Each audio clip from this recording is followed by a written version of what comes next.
Les hommages s'affichent sur les monuments et dans les rues. Regardez.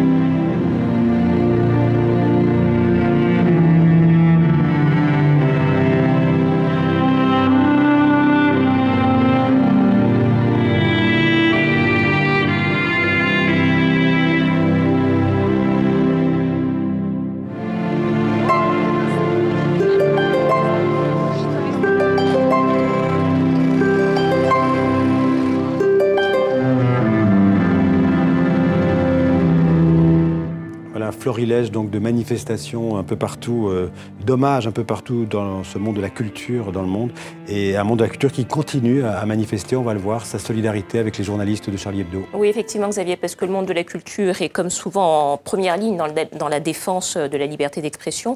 Nous avons d'ailleurs rencontré Jean-Michel Ribes, directeur de théâtre. C'était un ami de l'équipe de Charlie Hebdo. Il connaissait bien ces journalistes.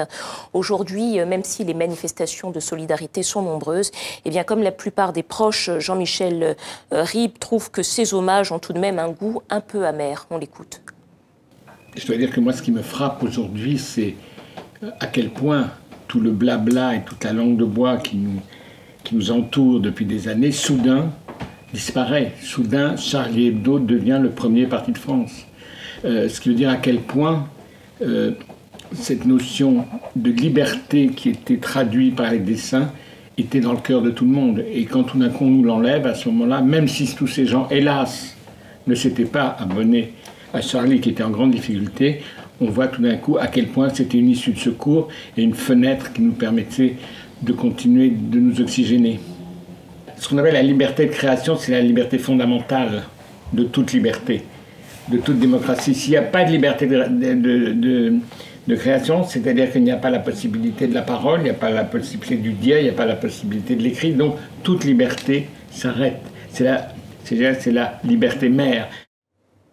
Alors on va reparler de ce slogan qui a émergé ces derniers jours sur Internet, « Je suis Charlie », un slogan qui commence à faire l'objet d'une polémique. Oui, parce qu'on a appris que des t-shirts, des tasses, des casquettes, des badges, enfin nombreux autres produits avec le slogan « Je suis Charlie » commençaient à être commercialisés sur Internet. Alors le créateur du logo qui, lui, l'a fait bénévolement, Joachim Ronsin, n'a pas souhaité s'exprimer, mais enfin il a indiqué sur Twitter qu'il était scandalisé par le fait que ces objets étaient vendus, il est scandalisé par cette récupération du logo. Il a indiqué que seul Reporters sans frontières était autorisé à commercialiser des t-shirts avec ce logo.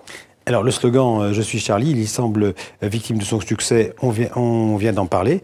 Et puis il y a une nouvelle chanson, « Je suis Charlie ». Une nouvelle chanson du slammer Grand Corps Malade, de son vrai nom Fabien Marceau. Il a composé un texte dans la nuit de jeudi à vendredi pour rendre hommage aux journalistes de Charlie Hebdo. Il appelle d'ailleurs tous les artistes à prendre les crayons pour que leur combat continue d'avoir un sens. Je vous propose d'écouter un extrait de cette chanson. 7 janvier 2015, j'ai pas envie d'aller au lit. Je préfère prendre un stylo car ce soir, je suis Charlie. Nos artisans de la liberté ont rencontré leur destinée. Ce soir, j'écris pour eux parce que je sais pas dessiner. Soyons 66 millions à avoir la même idée pour que leur cartouche d'encre à eux ne soit plus jamais vidée. Laissons des traces indélébiles pour que l'avenir puisse savoir que leur talent et leur courage ne vivent pas que dans nos mémoires. Écrivains, paroliers, dessinateurs, graffeurs, musiciens, poètes, peintres et sculpteurs.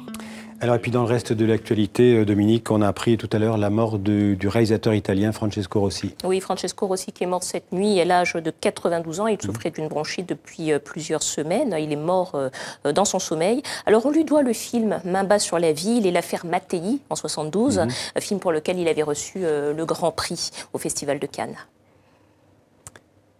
Merci Dominique.